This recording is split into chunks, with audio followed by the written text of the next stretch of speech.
A history that remains overlooked. The U.S.-Dakota War of 1862. On December 26, 1862, 38 Dakota men were hanged in Mankato, Minnesota for their roles in the U.S.-Dakota War of 1862.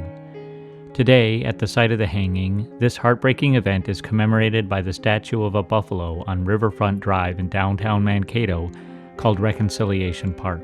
In the 161 years since it happened, the U.S.-Dakota War and the hangings that followed have been studied, written about, discussed, and commemorated in countless ways. Hundreds of books, both fiction and nonfiction, now tell the tale of the U.S.-Dakota War, while in 6th grade social studies classes, students across the state of Minnesota are required to learn about the people and events involved in the war. For certain, there's no shortage of information about the U.S.-Dakota War of 1862. I first discovered the U.S.-Dakota War in 2007 while studying history at Minnesota State University in Mankato. While I was shocked by the events, I was surprised that I had not learned of them before. How, in all my years of education, in all my years as a Minnesotan, had I not learned about the war, the hangings, or the exile of the Dakota people that followed shortly thereafter? I was both alarmed and curious, which led to my own years of research and writing about the U.S.-Dakota War of 1862. Yet, after recently publishing my 5th novel related to the displacement and mistreatment of Native peoples in 19th century Minnesota, it is apparent that most Americans still know little to nothing about this history. While my novels delve deep into the reasons, context, and outcome of the war, I'd like to take a moment to provide readers with a very brief history of the U.S.-Dakota War of 1862. To begin, it's important to understand that the region now known as Minnesota is the homeland of the Dakota people. The word Minnesota itself is derived from the Dakota phrase Minnesota, meaning land where the water reflects the clouds. The Dakota consider the confluence of the Minnesota and Mississippi rivers, located between the present-day cities of Minneapolis and St. Paul, a sacred place called Bedote. It is, as noted by the Minnesota Historical Society, their sacred place of creation, identifying themselves as the Wakapi Oyate, or Star Nation, who originated in the sky and came into being on this land. The origins of the U.S.-Dakota War can be traced back to 1805 when Lieutenant Zebulon Pike met with Dakota leaders at Bedote and negotiated a treaty. With the agreement of just 2 of the 7 leaders gathered there, Pike negotiated the sale of 100,000 acres of land surrounding the confluence for the U.S. to build a fort and promote trade. While the treaty valued the land at $200,000, years later the U.S. Senate agreed to pay just $2,000. This would prove to be the first of many treaties made by the U.S. government with the Dakota people that was fraudulent and deceitful. Jumping ahead to 1851, 2 years after Minnesota became a territory of the United States, U.S. government officials and fur trade associates negotiated the sale of 24 million acres of land west of the Mississippi River from the Dakota in exchange for $3,750,000 to be paid over decades as annuities or annual cash payments. In addition, the Dakota agreed to remove from their lands and live on a permanent reservation along the Minnesota River Valley. For the U.S., this accomplished many things. It allowed traders to be paid off for their debts they incurred from the trade with the Dakota. It opened the land for white settlement, and it was the first of many steps in an attempt to acculturate Dakota people into white Euro-American society. It should also be noted that while the treaty is generally considered as an agreement made between 2 sovereign nations, the Dakota had been coerced into signing treaties through years of manipulative policies and practices that left the Dakota with few options. Reservation life was hard on the Dakota people. Forced to adjust from living semi-nomadically to living permanently in one place, the Dakota were also forced to speak English, practice Christianity, cut their hair, till the soil, and change their style of dress. Many Dakota resisted the changes, causing factionalism among those who wanted to maintain their traditional lifestyle and those that were pressured into agreeing to making changes and becoming farmers. Additionally, the white population of Minnesota exploded, especially after it became a state in 1858, forcing the Dakota to give up more land, further infringing upon their space and way of life. Lastly, debts between the Dakota and traders and merchants continued to increase as businessmen exploited the treaty system to enrich themselves and impoverish the Dakota. By 1862, the Dakota were nearly destitute, hemmed in on all sides by white settlement.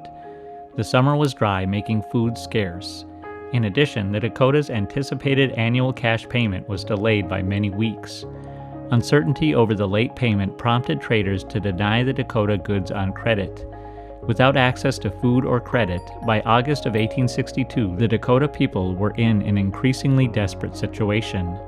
All of this contributed to the decision of a faction of the Dakota, led by Little Crow and known as the Soldiers' Lodge, to launch an attack against the white settlers, traders, and government agents living at the Lower Sioux Agency on August 18, 1862. The attack took the white settlers, who considered the Dakota as friendly neighbors, by surprise. Panic swept throughout the settlements near the reservation as Dakota soldiers killed or captured hundreds of white Minnesotans.